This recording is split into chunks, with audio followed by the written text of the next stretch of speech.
Recording is started.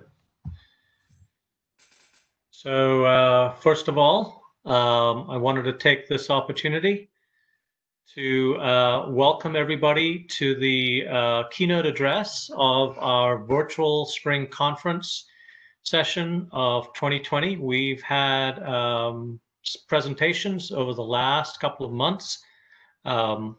Thanks to all of our presenters over the last few months, when we had to pivot right after HIMSS decided to go virtual. The week after, we made the decision to go virtual as well in anticipation of this possibility. And we have a lot of people to thank for that, and to be able to come and support our chapter and support our community in making this a success. So Ed, if you can change the slide. So first of all, this is the last few days of this amazing board. I've had the pleasure to lead and work with and collaborate with since 2018. Back then, we made the decision to be a two-year board so that we can really leverage a lot of the lessons learned. A lot of times in the previous years, we would learn some things, but we'd have to roll off and go our separate ways after just about learning what we needed to do. So we decided we'll avoid that and have a little bit of process improvement. We had some great people step up and great volunteers in our community with all these people. So thank you so much for volunteering. Again, there's always the opportunity to volunteer and work with us. So thank you. And Ed, if you can change slides. So we wanted to thank our great sponsors. So we'll go through the partner sponsors. Thank you so much for supporting us and making sure that we can have these presentations and connect with our community. Next slide, please. So again, this is our elite sponsors. So thank you to all of them. Again, they've been great to work with and engage with. Next slide, please. More of our elite sponsors, organizations like Excite and Zones and AWS, our premier sponsors. And folks from Cover My Meds also, and Nordic recently, and VirtueStream. They've all been really great to work with. Next slide, please. And so, we come to our platinum sponsors. Now, ProTennis recently, they had a presentation a couple of weeks ago. We thank them for that. These, we wouldn't be able to do these virtual webinars without really the support of Cisco and CBTS, Cincinnati Bell Technology Solutions. They came to us and stepped up to the plate, and they said, we would like to donate the WebEx platform, the event platform, to you so that you can have your conference virtually. And so they were really nice enough to help set this up and walk us through how to use these tools. So thank you so much to them. You go to the next slide. And I wanted to thank Ed Marx for this presentation and be able to introduce him. And Ed is the chief, I think is the Chief Digital Officer of Tech Mahindra, and formerly CIO of organizations like the Cleveland Clinic, University Hospitals in Cleveland, and also organizations like Texas Health Resources in Texas. And Ed's coming to us live from Dallas, Texas, but he did call Ohio home for a while. And so we wanted to welcome Ed. Ed, it's all yours. Yeah, thank you so much for having me. I'm really excited to be back. I had the privilege and opportunity to speak at the same conference last year, and it was pretty awesome. It's amazing, a testimony to all of your leadership and the board and the sponsors, just how great of a chapter HIMSS Central and Southern Ohio is. I've been in a lot of different chapters, and yours is certainly right there at the top, very robust, engaging. And so I feel privileged to be asked back. And Yeah, I have deep roots in Ohio. I consider it my sort of second state. And so very excited to be with you, as I mentioned again this time. So we're going to talk about digital transformation. And so it's a really interesting topic. It was becoming the hot topic pre-COVID and certainly in the midst of pandemic. And whenever we get to the other side, it's only gained a lot of steam. The genesis of this is really from my role at the Cleveland Clinic on how we sort of got to this model. And I want to sort of share with you that story, and then we'll get into the details. And the hope is that this is really practical. So the model that I'm going to share with you is free. Anyone can grab it. There weren't any real tangible models out there that we could find.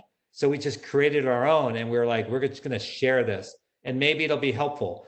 Probably in its generic state, you would tweak it, I would expect, to your particular organization, but at least you can start off with this model and framework that's been proven and tested.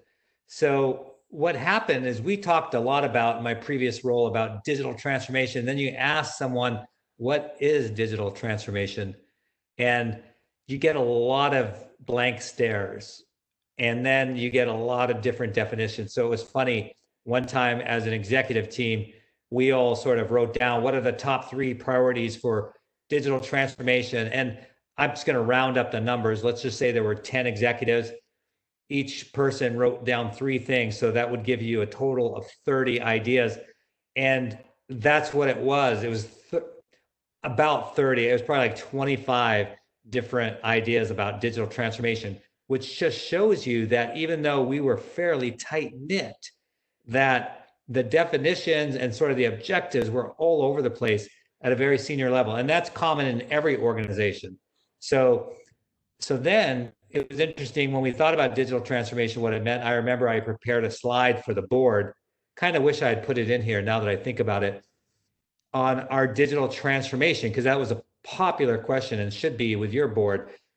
And they should be asking you, and you should be prepared to answer, what are we doing for digital transformation? What is ABC Health System doing for digital transformation? I like to get everything on one slide.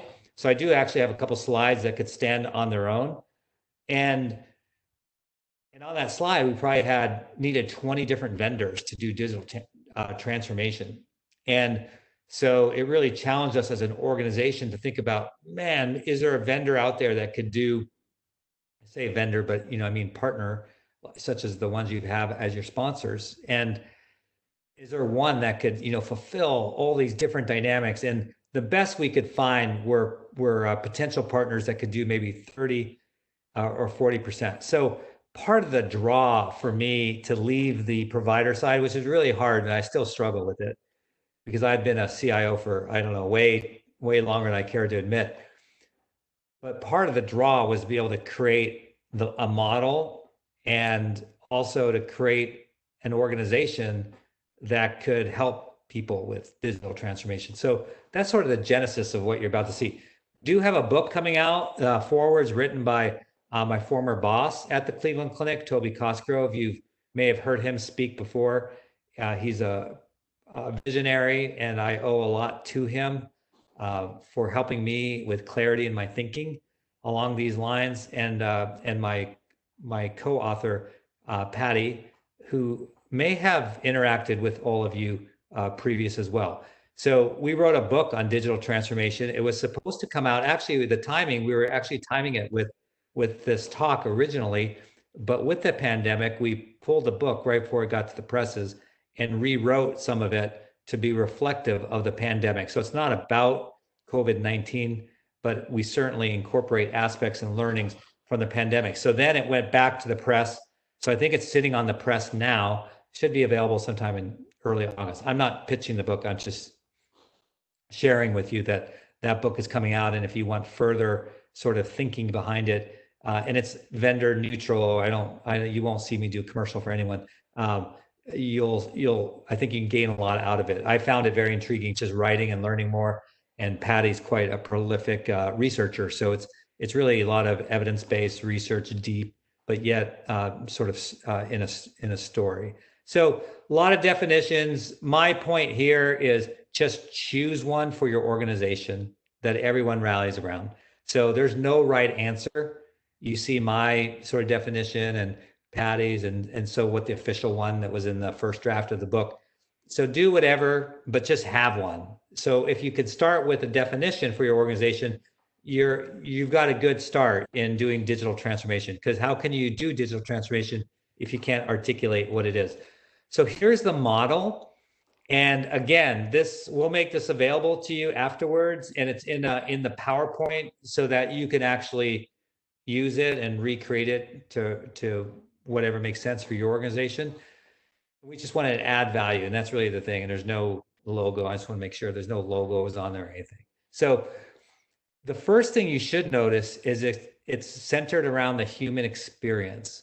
So as much as we all understand the capabilities of digital and technology to really enable a lot of things, it comes down to the experience.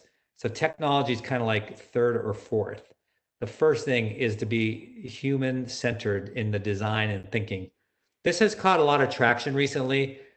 I think we learned a lot from Apple and some other great organizations that really focused in on the experience, and as a result, they had great outcomes. And I think part of the reason why we've been a little bit slower than other verticals in healthcare is we haven't had that same passionate viewpoint. And I think that's changing. And I'm sure for a lot of you on the webinar, you're already there. But for those who aren't, it's got to be front and center. And I'm going to explain in one slide sort of what that is. I did tell you that you could do this entire presentation in one slide. This would be the slide. I'm going to go into a little bit more detail in each of these sort of core elements of the transformation model. But if you needed one slide, this is the slide I use right here. I think it says everything about the fact that digital transformation is all about the experience. And there's these 10 different levers or platforms that you can utilize to achieve 90% or more of what you need to do for digital transformation. There is an ability to ask questions. Because I'm in presentation mode, I think Donna's going to help me a little bit if questions come in. So if, as I move along, you have any questions, Donna can chime in and alert me at any time, or we can wait to the end, whatever is going to be easier. But I'm happy to take any questions. So if I were to use a second slide, so oftentimes when I present, I just use that slide I just showed you. And if I do two slides, it's this slide right here, because people then say, especially if they're not well versed in sort of human-centric design, they ask about what that means. And so we came up in our model with 7 different personas. If for you may only have 2 or 3, or maybe you have 10.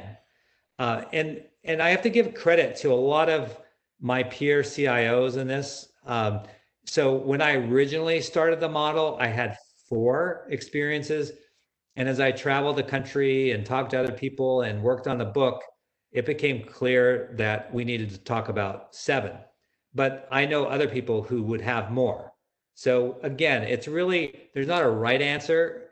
It depends on your specific organization, what you're trying to accomplish, but you need to get it down on paper and really centralize all your resources around it. So the easy ones, everyone understands the patient experience. It is about the patient experience. The next is provider. These aren't in any certain order, but I would say those 2 are the top 2. Patients and providers, and it could be any kind of provider. The third is caregiver. And when we say caregiver, this is really family and friends.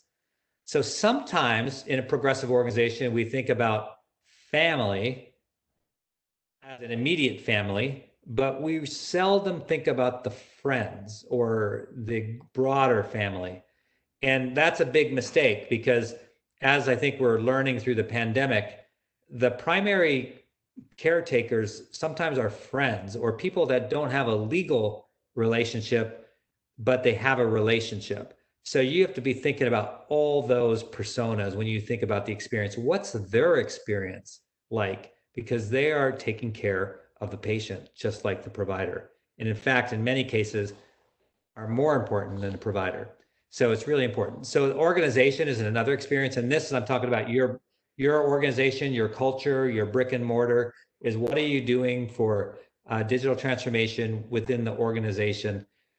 Community, all of us come from mission-driven organizations, and probably in our mission statement is something about the community.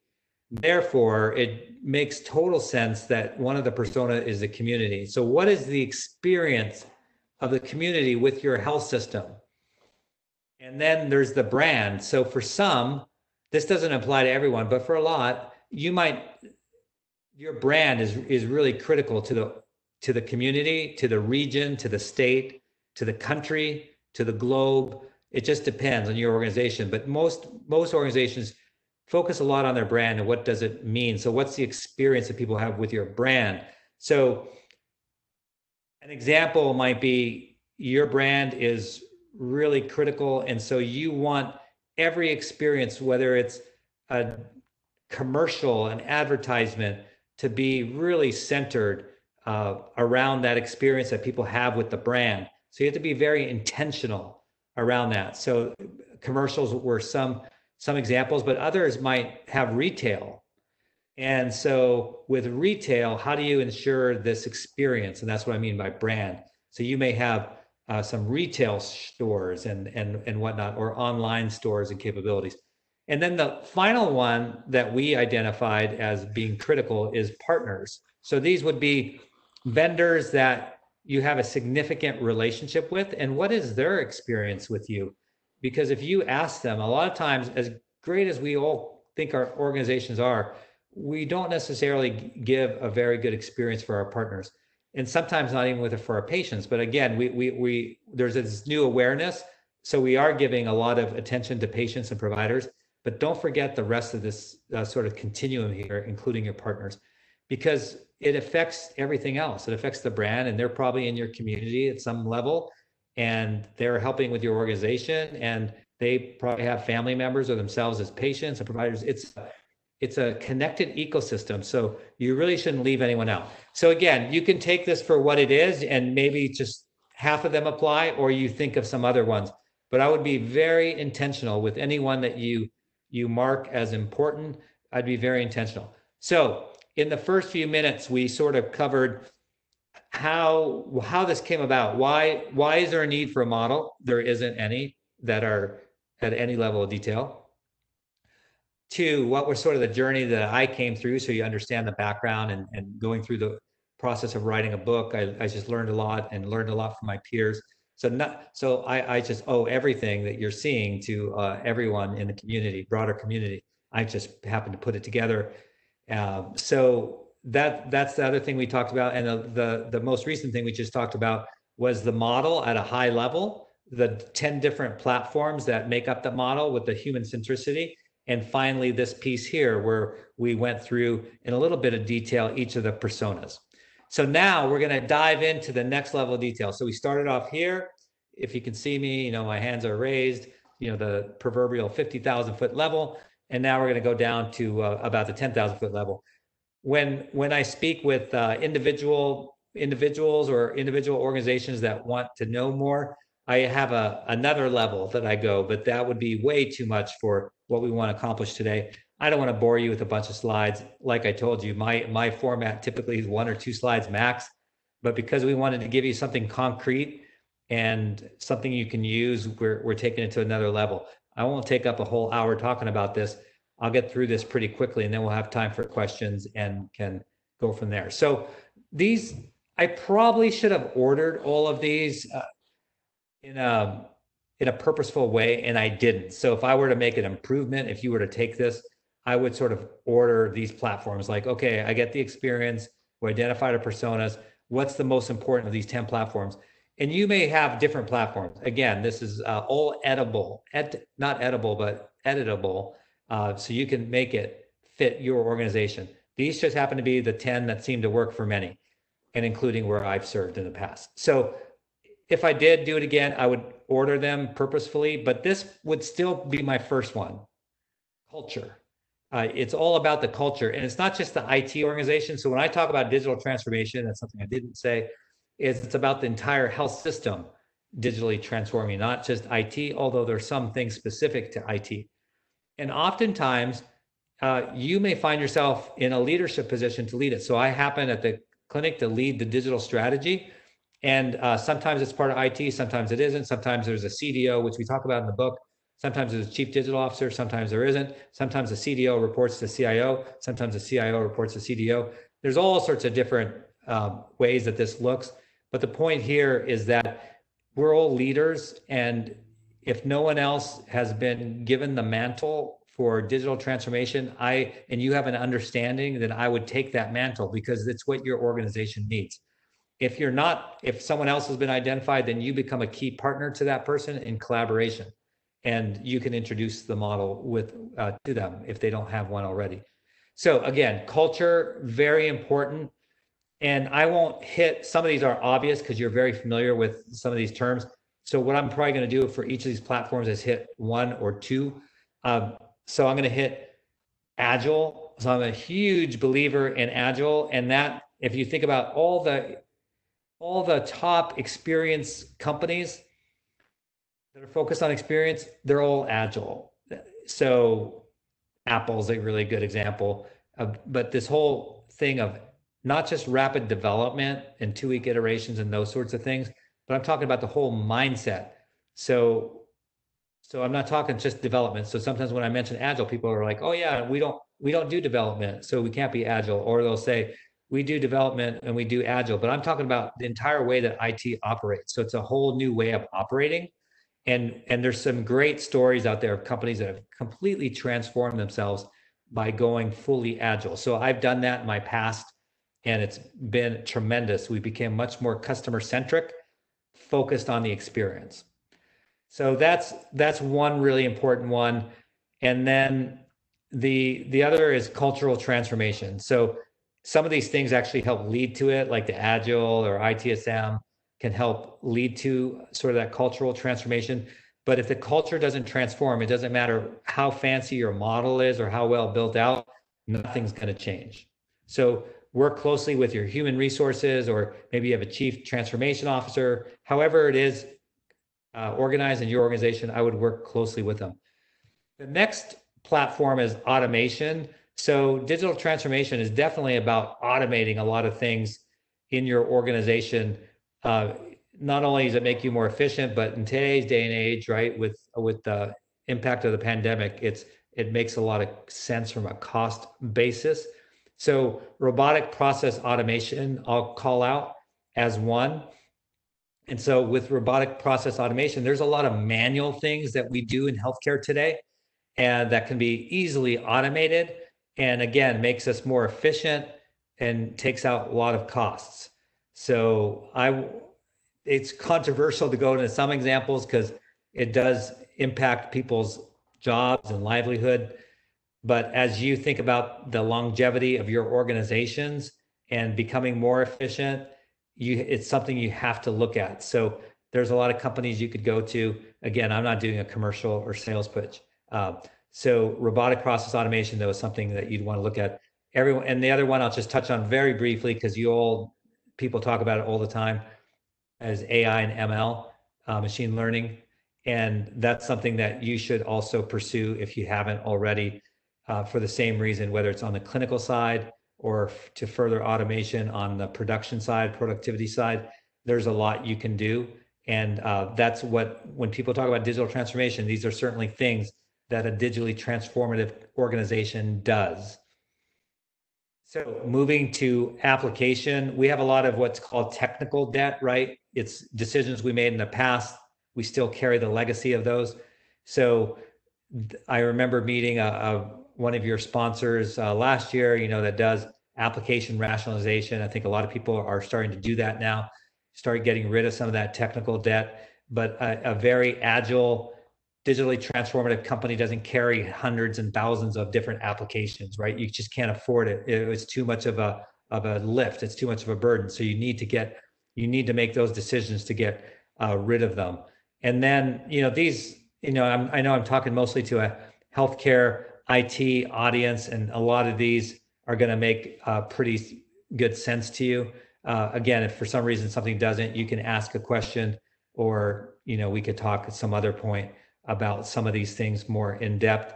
just seem to pick one more, is managed services. That was not popular in the past. It kind of went through a wave in healthcare, very unpopular. So this is sourcing, whether it's selective sourcing or complete outsourcing.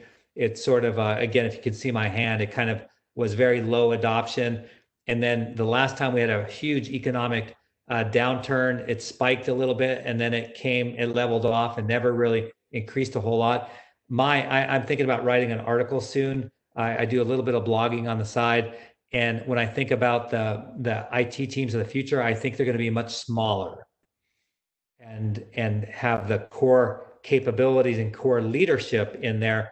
But a lot of the attributes, the things that you do, like application support, would be managed services. So it allows you a lot more flexibility and allows you to really focus on the customer. I think that's what's going to happen. So that's what I would say about managed services. Infrastructure. Hey, this is Ajay. Just wanted to give you a heads up. We have about 5 minutes left. Okay. So everyone knows infrastructure and analytics. So I'm just going to hit one more then. I think I'll just hit on virtual care. And, because of the pandemic, I think everyone's gotten a good track on this. But I think we're moving further to remote patient monitoring to hospital at the home and the digital hospital. So I think our beds in the future will only be ICU or acute care beds, and everything else will be at home. So we got to start thinking about that transition. And we're doing a good job already. How we responded in the pandemic was really good.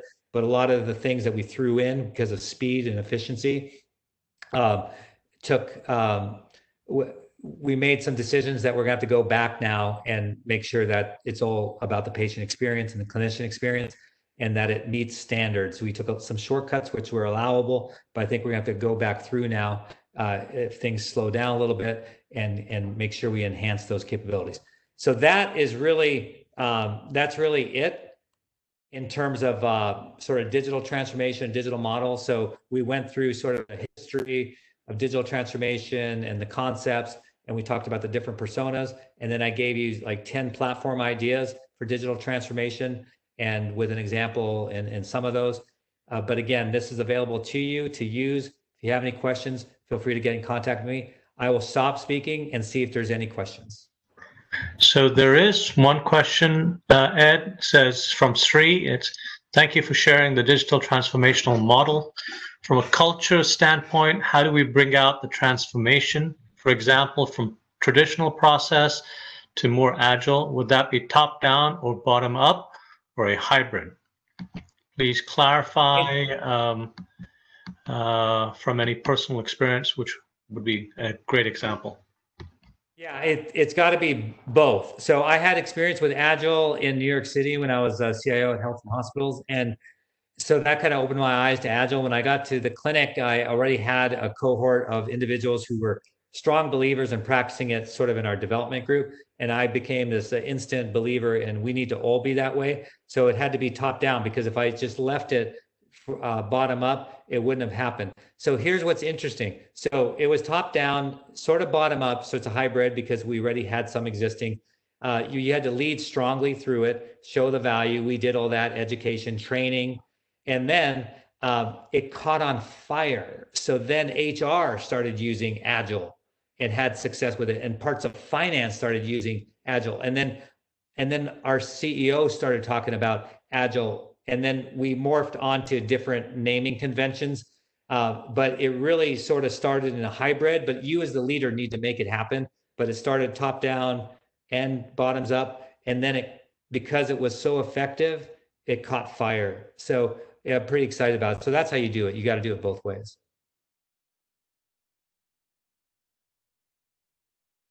I'm just checking to see if there's any other questions. So what kind of, and maybe this is something from my side, what about the infrastructure that you need to be a digital really a digitally transformative organization? Well, where does an organization need to be infrastructure-wise in healthcare? Yeah, so that's a great question also. So what has been happening, and it's a little frustrating. So you saw a lot of announcements in the last year. So ABC Health System digital transformation, $500 million. And by the time they get to the virtual, although the pandemic changed that a little bit, but by the time they get to the stuff that really matters in terms of experience, in terms of clinical outcomes, by the time they get that, they're spending all this money on infrastructure. Oh, I need to move everything to the cloud. I need to get out of my data center. I need to virtualize all of our machines. And so it's 3 years. And so in our model and in the book, I talk about, no, you can do both at the same time. And so that's what we did where I came from. So we needed, I can't tell you the numbers, right? But we needed, it's a big organization. So you need a ton of money to really get our infrastructure to where you want it to be. But if I were to ask for all that money and not have an outcome on the clinical side, it would have been shot down, appropriately so. So with digital transformation, you can do both. So you find those things you can impact now, and you start taking care of some of the infrastructure, and you just have to have a plan and show that plan. And then as you demonstrate value quarter over quarter, you then get more funding because you're showing the results. And so that's what we did, sort of like a digital front door. It's like, let's just do it. Let's get it done. Do we have the perfect infrastructure? No, but let's show the value of what it means to digitally transform. Then we'll get funded for all the stuff behind the scenes, all the plumbing. That's the approach you should take. So otherwise you'll be years away, and then something will happen and it'll get put off and put off and put off for other priorities. So that's the way to handle that, is you tack it both ways. Great. Well, Ed, thank you so much for your time. I know we are just a minute over the top of the hour.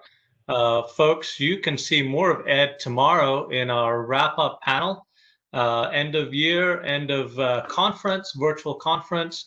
Ed's going to be speaking on the panel along with Craig Richardville and also Justin Gernot.